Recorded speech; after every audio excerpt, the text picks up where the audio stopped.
कि अल्पसंख्यक समाज को हमेशा से समझाया जाता रहा था कि तुम सिर्फ सुरक्षित रहो, यानी महफूज रहो।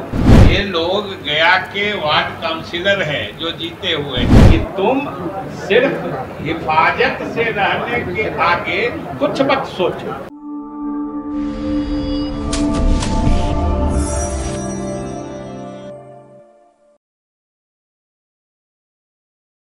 तो इनके साथ जो और हमारे अल्पसंख्यक साथी आज शामिल हो रहे हैं जनता दल में, इन्होंने उनका परिचय विस्तार से नहीं दिया। इसमें से अधिकांश निर्वाचित जनप्रतिनिधि हैं। ये लोग गया के वार्ड काउंसिलर हैं जो जीते हुए हैं। इसमें बहुत सारे लोग पंचायत समिति के सदस्य हैं, कोई पंच है। मतलब सब लोग जो त्रिस्तरीय पंचायती राज व्यवस्था है या शहरी निकाय है, उसमें निर्वाचित जनप्रतिनिधि, तो निर्वाचित जनप्रतिनिधियों का आना ये और एक विशेष अहमियत रखता है कि आज जो इनका अक़लियत समाज है, जिस अल्पसंख्यक समाज है, वो अपने असली हितैषी को, अपने असली जो कहिए हमदर्द को पहचानता है कि उसका असली हमदर्द कौन है। क्योंकि ये चीज जान लीजिए, ये हमारे नेता नीतीश कुमार जी के समय का या उनके शासन की खासियत है कि आज तक जो अल्पसंख्यक समाज के सोच की हदबंदी कर दी गई थी, कि अल्पसंख्यक समाज को हमेशा से समझाया जाता रहा था कि तुम सिर्फ सुरक्षित रहो, यानी महफूज रहो, तुमको कोई नहीं मारेगा, तुम्हारा अंतिम हक यही है। हमेशा देखिएगा, एक से एक नेता हुए हैं जो बड़े बड़े दावे करते थे कि हम खून बहा देंगे, हम सब कुछ कर देंगे, लेकिन इसके पीछे भावना यही थी कि तुम सिर्फ हिफाजत से रहने के आगे कुछ मत सोचो।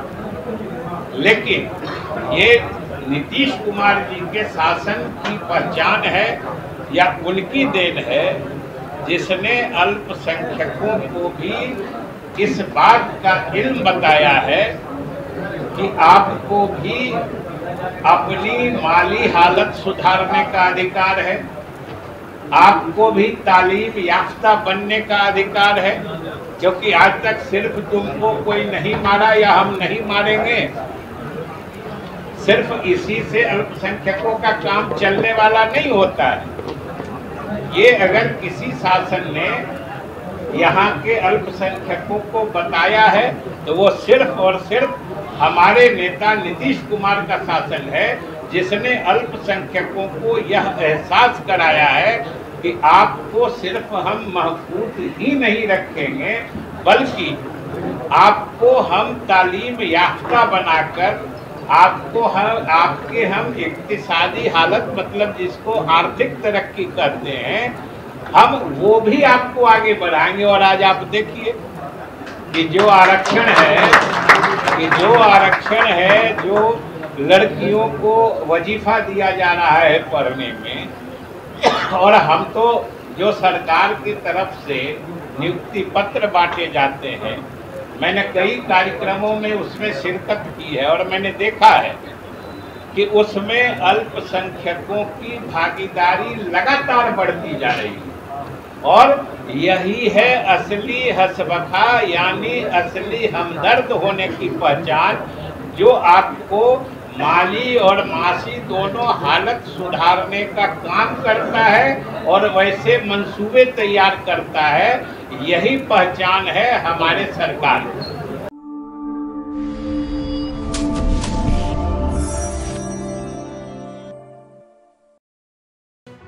लेटेस्ट खबरों से जुड़े रहने के लिए हमारे चैनल नेशन भारत को सब्सक्राइब करें और बेल आइकन को दबाएं ताकि कोई खबर छूट न पाए।